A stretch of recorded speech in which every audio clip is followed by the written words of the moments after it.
What's going on, YouTubers? It is your boy Dalyxman, and you are watching another edition of Dalyxman's Q&A Corner. This is the 6th edition, I believe.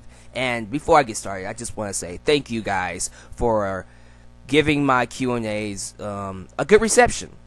I think a lot of you appreciate these, and I'm getting tons and tons of questions every single week. So again, if I don't get to your question, I apologize. But still, send me your questions on my Ask FM page, and I will try to answer as many as I can in under 15 minutes. So let's get started. Let me see here. What do you think of these tag teams that the WWE could make? Adrian Neville and Rob Van Dam, and The Miz and Dolph Ziggler. I think Neville and RVD could work. I would be interested in it, at least. You have the newbie and veteran kind of dynamic going right there. That works. And then The Miz and Ziggler, if they were both heels, definitely. I would love to see those two work together. They just seem to have those two personalities, those holier than thou, maybe not holier than thou, Hollywood big star personalities that could work with each other. So yeah, I would like to see those two tag teams work. At least try them out. How awesome would it be if WWE went out of business for their terrible liberal product? It wouldn't be awesome. Trust me. If WWE went out of business, the wrestling business might as well just close their doors. I'm serious about that. See, TNA can go out of business and wrestling will still be around. I can say that. ROH, same thing. PWG, same thing. The wrestling business would be smaller, but it would still be around. But if WWE just completely shuts their doors, just kill wrestling altogether. Because there would never be that conglomerate that the WWE is now, and I doubt any wrestling company would be able to take its spot. So yeah, it wouldn't be awesome, dude. It just wouldn't. What do you think of Alicia Fox when she did the whole get that camera out my face and slapped herself and then gave a guy a wedgie? That was perhaps the night I became an Alicia Fox fan. Those of you who've been watching me should know how much I used to hate this girl. Who remembers the "where's my gun" stuff? Who? No? No one remembers? Okay, it's alright. But, yeah, I just didn't like her. I felt she was annoying on the microphone. I thought she was sloppy inside the ring. She could sell, but that pretty much means she's good as a body to get beat up. But now, I feel like this character, this crazy gimmick, why is all the WWE divas going crazy? But at least this one is unique. It's not a knockoff of some random crazy gimmick in the past. No, it's her own spin of crazy, and I like it. You know, it helps her stand out. It helps her, delve into a different side of the diva roster that we don't get a lot. And you know what? I like watching her. Maybe not all the time, but I can tolerate her now with this character than I could before. So yeah, there you go. That's what I thought about her in that segment there. Would you want to see Serena Deeb back in WWE? Yeah, sure. Those of you who don't know who Serena Deeb is, she used to be the manager of CM Punk and Luke Gallows when they did the Straight Edge Society. And she used to be a 5-6 time, someone check that for me, but a multiple time FCW champion. And she had a bright upstart. Something happened from her journey from FCW to WWE where the WWE just pretty much said, nah, we don't want to see her wrestle. She's going to be a manager. And I felt that was a complete misuse of her. I thought Serena could have done a lot of good things for the divas, especially back then. Because the divas were getting like 1, 2, barely 3-minute matches.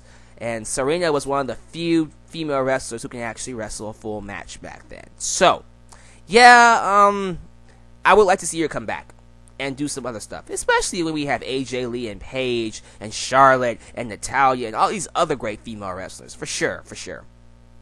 Do you think TNA dropped the ball with Matt Morgan? Yes. They've had multiple opportunities to push the guy, and which company misused him more, WWE or TNA?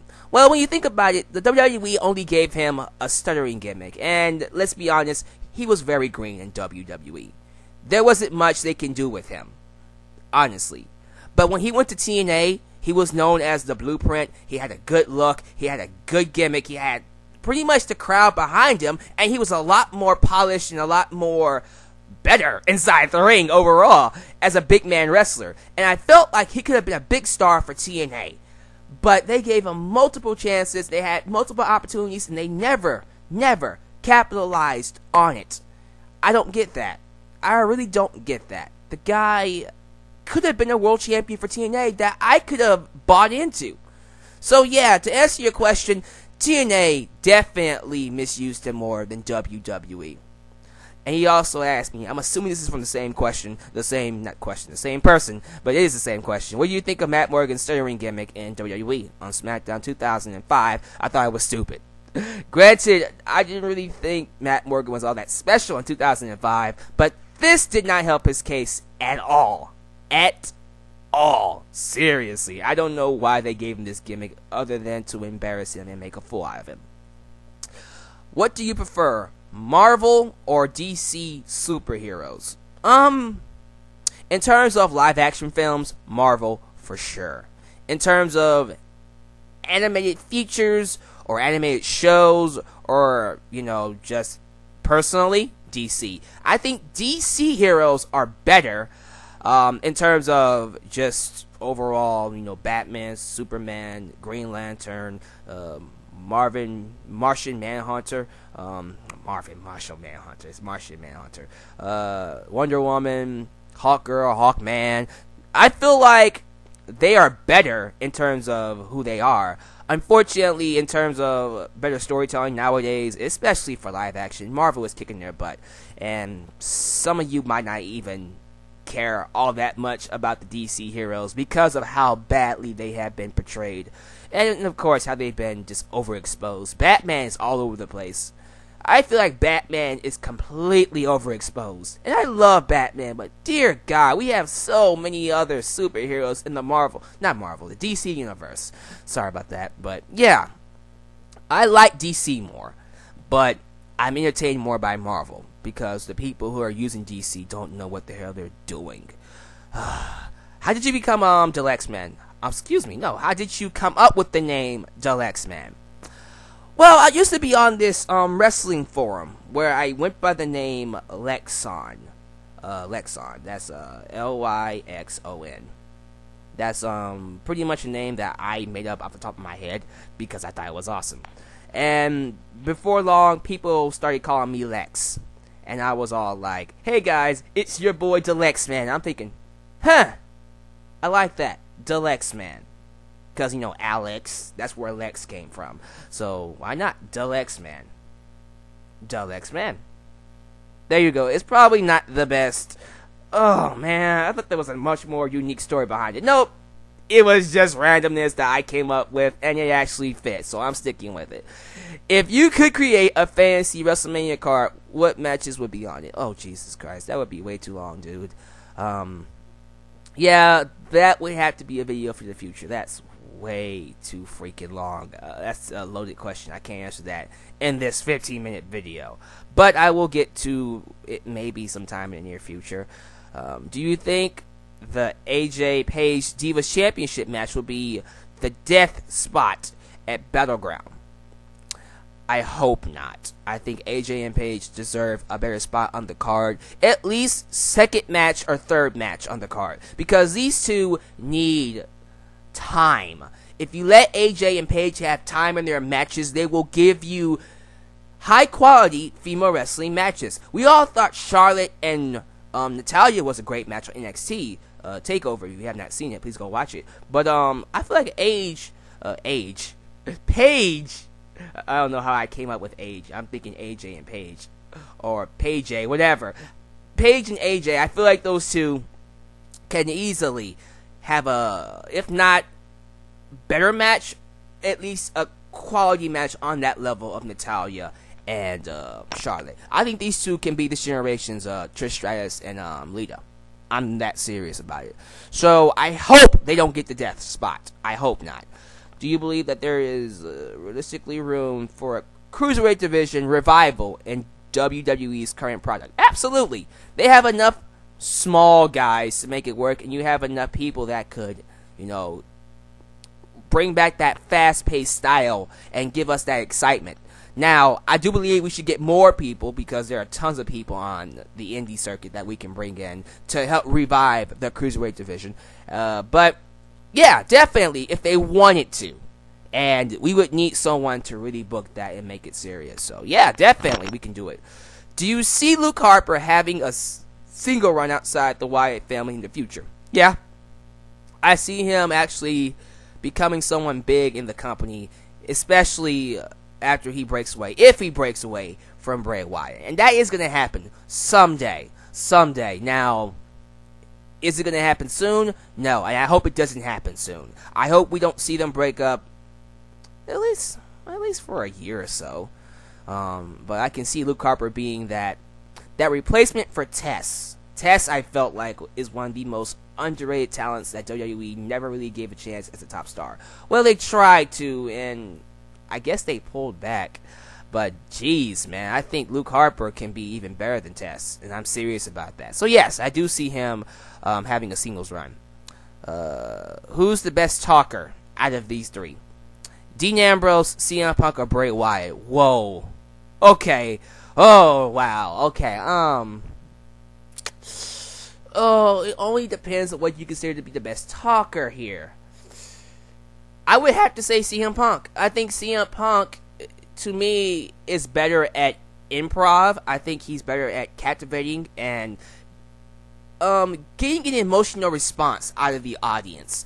Someone like Dean Ambrose and Bray Wyatt, I don't really see them purposely getting the crowd to hate them. I think Dean Ambrose and Bray Wyatt are stuck in that, oh, we're badass. They might try to get the crowd to hate them, but I don't really see them making the crowd boo them. CM Punk can really make a crowd hate him.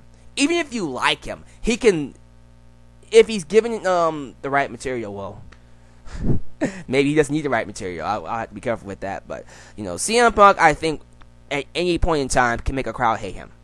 Definitely. So, yeah, CM Punk is definitely the best talker out of the three. But that is a tough question. What are your thoughts on the tag team, the Osirian Portal and Portal? The Osirian Portal. And would they be a good fit in the WWE? I've seen them, and I loved their matches when they were over in Chikara. For the PG era, definitely. I would have loved to see them just work things out or try to work things out with the WWE, but I don't know. I would think they could fit for WWE, in my personal opinion. Why not? Bret Hart or Kurt Angle? Who was the better wrestler in your opinion? Oh, jeez. Bret Hart. It has. I'm sorry. I didn't want to think about it. If I did, I would probably end up changing my mind. But Bret Hart is in my top 5, so I just said him off the top of my head. Let me see. The Rock was recently on ESPN and said he would possibly return to WWE. Who would you want him to face in a feud? I would have to say Randy Orton. I think Randy Orton and The Rock have never had a feud before, and I think those two could have a better feud than Rock and Cena had. They have this history of, you know, their family lineage going back generations. They're both third-generation superstars, and I feel like they both have good chemistry. They had one segment with each other on Raw that one time, and I felt like it was just natural. So yeah, I would love to see The Rock and Randy Orton work things out. Have a feud. One last question. Do you think Brock Lesnar will make for a good, entertaining WWE champion? Hell yeah, he would. I think Lesnar is the quintessential wrestling guy. He looks intimidating. He looks like someone who can destroy everyone and anyone that steps up to him. And so far, he's done that. So yes, I think he'd be the perfect WWE champion. Only if he's around to be one. Not someone who comes and wrestles twice a year. If he's around at least every other month, okay, I think that'll be good enough. But if he's wrestling just 2 times a year, I don't think so. But yeah, that is my Q&A, guys. Again, sorry for the questions I missed, but thanks for watching, guys, and I will catch you at my next video. Your boy Dalyxman signing off. Peace.